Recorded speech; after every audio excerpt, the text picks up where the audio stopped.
At the entrance itself, there is a huge ship, I guess restored and well maintained.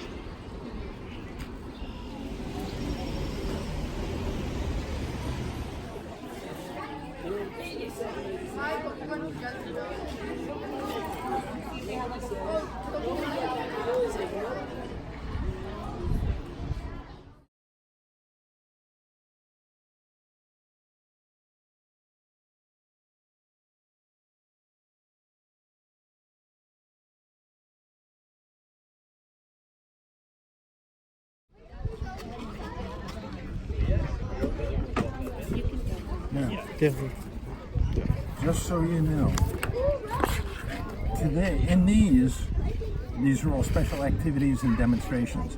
These are the start times for Viking events or other events. There's a little description, then the circled numbers tell you where on the grounds are they going to be doing that. So I could tell you some. Willie to kill me. Chaos. Chaos. Chaos. And you thread it through all, okay, see you later, thanks. So you would thread it through all 4 holes and you would thread all of them. Once they were all threaded, they're all in a row like this. And you could tie one end onto just a peg or, whatever you had. I used the back for chairs. And then some of the women would tie it around their, so the back strap weaving, so they would tie it around their waist or just tie it around another chair. And so all the yarn is here. It's always a bit of ash and we're used to it. I like action movies because they're fun. What's your favorite action movie? Oh, you know, stuff where actors dress up here. Sorry. Do you like Game of Thrones? Yeah. Have you been watching all of the shows? No, I don't have time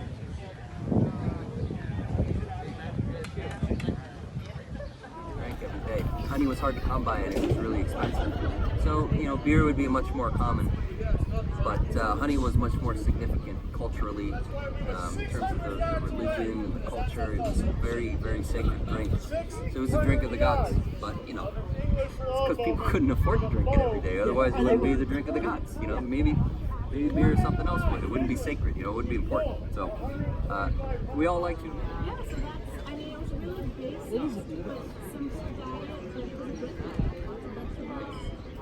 Like, are these from real bull? One of my cows, Oh, Scotch Island cow.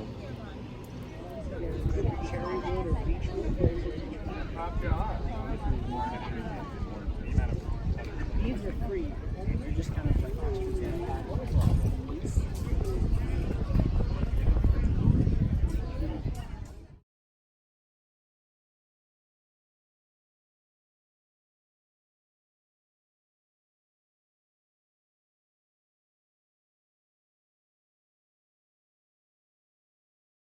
In the old days, they'd carve 10 at a time, and probably it would average out to being 1 an hour. and this is sailors' reading room. I believe it will have the books or some sort of library for the sailors. So let's check it out. So inside of the sailors' reading room, as you can see, there is almirah for books. There are chairs to sit.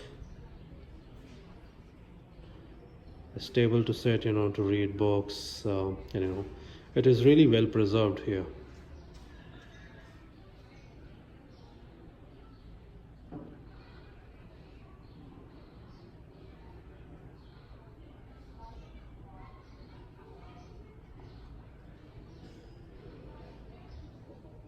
This is Shipsmith's house. Let's see what they have in there. But instead of right where we're standing, there'd be giant ships being built.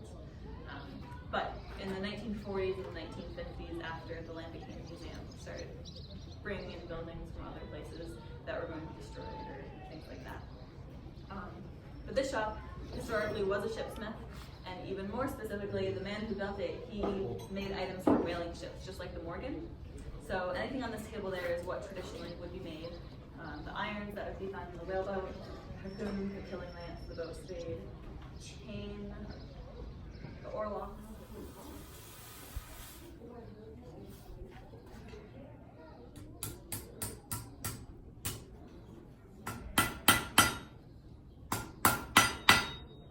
So this is the handle of my bottle opener. I had it, you can see I moved it a little bit because it was kind of in the shape of a P, but I like the handle to be centered with the rest of the bottle opener. So I dip a little bit of it into the water so that when I hit it, it doesn't smush. Now going into Mystic press.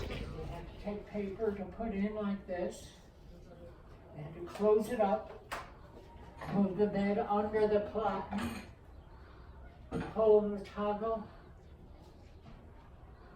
and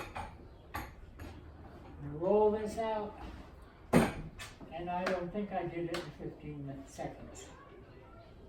But that was the standard at that time. I am now going to check out the main attraction of the Seaport Museum, and which is the ship. The ship is called Charles W. Morgan, and it is the oldest wooden whale ship alive at this moment. Back in the day, men used to go into seas in these kind of ships to hunt whale for whale oil. So let's see.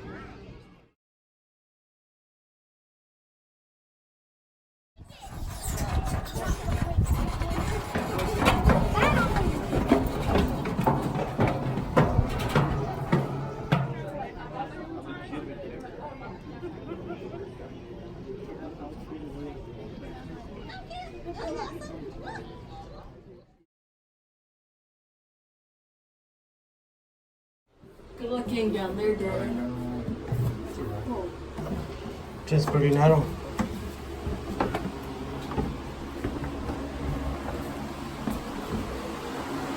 And captain quarters.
Just like to know that, I mean, for a normal voyage into the sea to get the oil, how much time people would spend on the ship?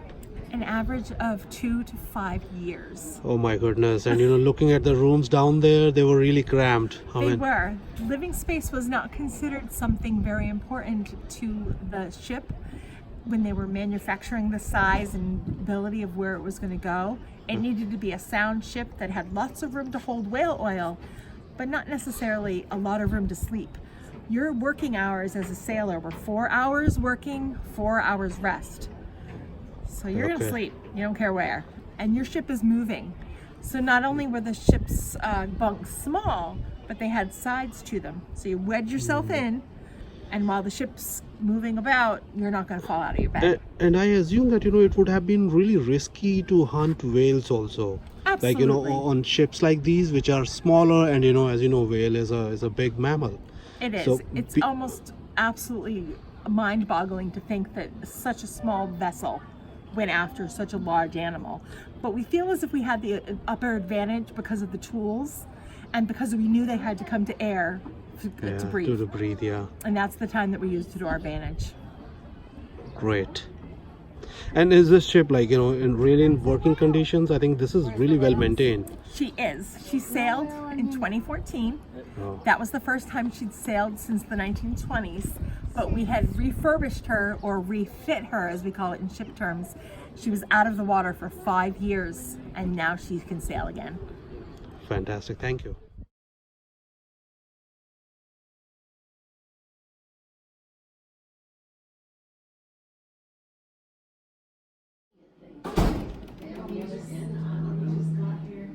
Did you come up in the new end? Yeah, that's right.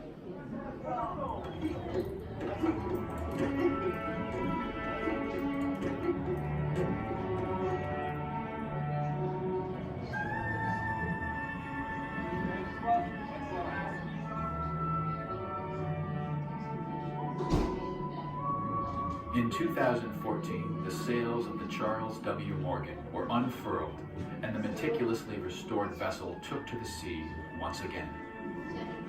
The oldest whale ship in the world, the Charles W. Morgan was first launched in 1841, during whaling's golden age, when whaling was America's 5th largest industry.